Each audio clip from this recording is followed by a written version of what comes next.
Good afternoon, friends. Hello, am I audible at the back? Oh, thank you. So, friends, I think my job in the afternoon is fairly simpler because in the morning session, a lot of important things about shamanism have already been said, and my basic topic, of course, relates to Brahmanism, shamanism. Overall, my idea was that we try to understand Hinduism, and I want to contextualize it in today's situation where in the name of Hinduism a lot of politics is going on, and rather from last 30-40 years most of the politics in the country is revolving around this overall Hindu identity. When we see that before me very important point has been made that independence of India, Indian constitution, great landmarks in Indian history which have given us an opportunity for equality. I will try to revolve my talk around this concept of equality and the issue of Brahmanism, shamanism, the contemporary politics which is going on in the name of Hinduism. All this is primarily to ensure that the concept of equality does not actualize. So in a way, whatever is going on today is an attempt to restore the birth-based inequality which has been a part of broader Hindu tradition, particularly Brahmanism. That Brahminical value is being attempted to restore, impose on the Indian society through different political channels. So what I'll do, friends, I'll briefly first outline ancient India, partly medieval India, this role of these two great traditions in India, like on one side Brahmanism, another side shamanism. And in India, of course, shamanism is not only in the umbrella of Hinduism. Here, whatever I am going to say, primarily I am deriving it from scholars like Romila Thapar and others. Before me, Professor Mohan Gopal tried to tell us about this word Hindu. Of course, one interpretation is that word Hindu is a derivative from Indus River. Everybody will agree that. But how Sindhu become Hindu, that is one interpretation which Professor Thapar gives us, that in their language, though S is there, but sometimes it is used less often and they use her. So that is one interpretation. Second is that Hindu was for the people who were on in this side of Sindhu river, who were regarded as dark colored slaves, or even at some places I have read another interpretation that Hindu was a word used for thieves and like that. So that particular type of thing, I will not go into the controversy. There are multiple things and no definitive answer probably can be given about the origin of the word Hindu. And it's but overall what I am interested in, that in the period of time, in Indian tradition, on one side there has been Hinduism, another side there is shamanism. Second point, I want to make it clear that the word Hindu does not exist in the Hindu holy scriptures. Actually, this is a much late addition, it comes into being used much later, and primarily the word earlier was Aryans or even particularly Brahmins. So if we want to summarize, first specificity of Hinduism as we see here, which Professor Gopal has also pointed out, that Hinduism is not in that sense a type of a religion built around a founder like other religions are there: Christianity, Islam, Buddhism, Jainism, partly Sikhism. So that's where one founder is there, one book is there, and the whole people follow that particular tradition. In Hinduism, actually it is the other way around, that traditions existed here. Those traditions were brought together under the umbrella of Hinduism over a period of time. And that also we should see that how when the word Brahmin is there, when it gets transformed into Hinduism, etc., those are all very complicated things. But initially in India, if we see, I like to take to the particular version of history which Baba Sahib Ambedkar puts forward. What does he say? He looks at Indian history as phase 1, coming of Buddhism, which he identifies as revolution. Why he calls coming of Buddhism as revolution? Because Buddhism primarily harps on equality. Here, basically it's a silent rebellion against the prevalent hierarchy, and of course hierarchy, inequality. When I am using the word hierarchy, I basically am pointing out birth-based inequality. And I will like to add another aspect here. This birth-based inequality is not just of caste. It is not just of varna. There is another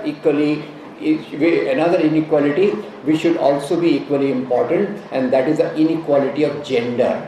So these two inequalities go hand in hand, and that's where what the Vedic Rigveda, particularly Manusmriti in later part described. So coming back to Ambedkar, there is a revolution coming of Buddhism, which does not talk of the other world, which talks of this world, which talks of the miseries, poverty, deprivation and equality of this world, and his major engagement is in this world as to how to make this world equal and thereby more comfortable and congenial to live. Now in contrast to this, he says coming of things like Manusmriti, coming of kings like Shashank, Pushyamitra Shing is a counter-revolution. So here is a Buddhism calling for equality, which does not distinguish your birth, and then comes a counter-revolution in the form of Manusmriti, Brahmanism, crystallized Brahmanism, which basically asserts that there is a caste, and the caste is not man-made. Please note, to institutionalize the caste, what is said that Lord Brahma himself created the caste from the body of the primeval man. And of course that is very elementary to say that from the head came Brahmins, from the arms Kshatriyas, from the thighs the Vaishyas, and from the feet came the Shudras.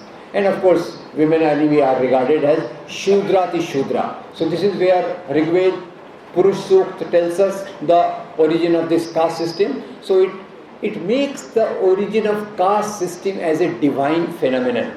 When it becomes a divine phenomenon, it becomes difficult to challenge, and it becomes easy to impose on a society where Buddhism on one side is spreading along with the values of equality, so to say. Now this is where practically if we see the history in this particular form of, it has been said that the Aryan society, primarily a pastoral society, and from the seeds of the pastoral society comes in agricultural society. And with agricultural society then we see the inequality which comes in the form of particular inequality which is sanctified, justified by religion.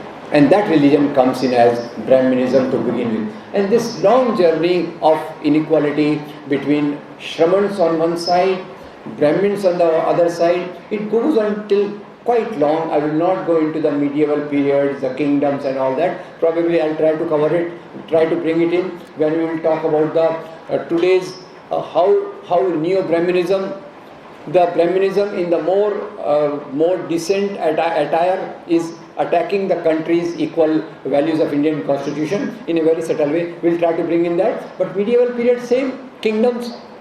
In kingdoms also, there are Hindu kings also, there are Muslim kings also, but the social pattern is the same. And the social pattern is that related to caste, social pattern is that related to a secondary subservient position of the women. And from here, the challenge to this society, which is coming from last centuries. Of course, in between, there have been many social reformers who talked against caste. There are many social reformers who talked of equal society, many times in the form of saints, Basavanna, then of course Narayan Guru we have just heard, that those were the efforts which were very, very, very important in the whole structure of the society. But the major threat to this Brahminical social order actually comes surprisingly during the colonial period. Now, before the colonial period, we have Hindu kings also, we have Muslim kings also. Today people present it as a primary contradiction between Hindus and Muslims. But believe me be it a Hindu king, be it a Muslim king, the social system was the same, which some people will like to call it Brahminical social order, but I prefer to call it a caste-based hierarchy. And a caste-based hierarchy, and again, what has been hidden in this discourse is the gender-based hierarchy, which runs parallel to the hierarchical system. So here comes in the British rule. Now, had the British not come, what would have happened? One doesn't know. What would have been the mechanisms for challenging this inequality, challenging these values? Of course, I can put it as feudal values also. What mechanism would have been there? One doesn't know. But in India, what happened? I will try to outline that. So here comes a colonial power, and this colonial power, British, already in their country, there has been an industrial revolution or industrialization. Now, let's understand one thing. In India, despite such a long struggle during freedom movement, despite Jyotirao Phule, Bhimrao Babasaheb Ambedkar, despite many such movements, why this caste system has not been eradicated, that's what we will try to understand. But as a backdrop, I will try to construct that how British role was different than the role of the kingdoms. In kingdoms, already on one side, basically this system in a very modified way.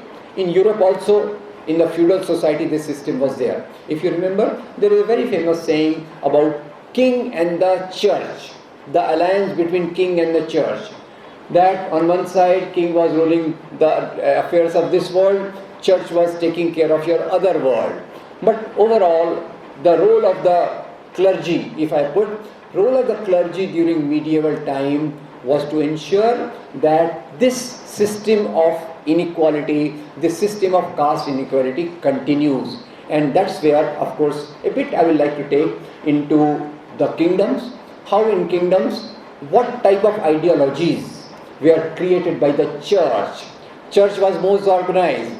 But believe me on the similar pattern, clergy, Hindu clergy in the form of acharyas or whatever that be, and even the Muslim clergy which came up in the form of Maulanas, they also played the same type of role, and the alliance between feudal lord, king and the clergy was very strong during the medieval time. Just I want to give you some sort of a popular presentation that ideology which told the people the inherent inequality of the society manifested in two forms, and I would like to make it slightly simpler according to my understanding. Now you imagine that I am a Dalit farmer, poor farmer in a state 1,000 years ago. Now I have to go to my king's court. मुझे राजा के दरबार में जाना है. So I am posing a question to you. राजा के दरबार में जाना है. Well, in first question is that I am standing here. Where is my king sitting? Where is my king sitting? He is sitting on a bench, he is sitting on a chair, or he is sitting on a throne. Where is he sitting? Throne. The level of his throne is equal to mine or above mine? Above mine. Okay, number one. Number two, while entering the king's court, what should be my body language? Hold on. Option A, head up, chest out. Option B, my head is bent, I am bent all over and I am doing salam or namaste. What do I do? A or B? Okay, salam namaste. I go like that. So I walk like this to the king and I tell my plight. After that I have to come back. Okay, I have to come back. Can I take a reverse gear? Can I take a natural U-turn and come back? Can I do that? Yes, no. Thanks for saving my life. What will I have to do? I will have to come back in the reverse gear, because it was regarded that if I show my back to the king, that is the insult of the king. Why? Because kings, not one king. Kings were regarded as the direct son of the Lord Almighty. And people like me, Tom, Dick and Harry, Hindi में एक अच्छा मुहावरा है, ऐरा गहरा नत्थु Khaira. He is the son of God I am era gera nathu para number 1. So this is one hierarchy of the medieval times. Second hierarchy comes in the form, of course, I am glad you are responding to my question. Now respond to my other question. Now I am giving the example of Hindu marriages, but of course in most of the places the pattern remains the same in slightly modified form. And in Hindu marriages there is a very important ritual. That ritual, what is it called? Putradan? Kanyadan. Thank you for correcting me. I am so thankful to you. So Kanya is given away in a dan, right? Kanya is a object, which is, and the real that thing is that the women were regarded as the property of man. Stree ko purush ki property mana jata tha. So this is a feudal value, and this, of course, in India this gets modified because here feudalism is upheld by a Brahminical order, and there is a all books, all religious clergy, all the organizations of the religion. It may be Christian, it may be Muslim, or it may be this, and forget that. Even if I remember, this study needs to be done. Some of you can pursue these studies. Where Buddhist kings were there, what sort of social order was there, you try to study. But overall, inequality was inbuilt into the system. Again, I am just repeating last time, this inequality is at two levels. One is that of caste, second is that of gender. We can't understand inequality unless we factor in the aspect of women also into our consideration. Now,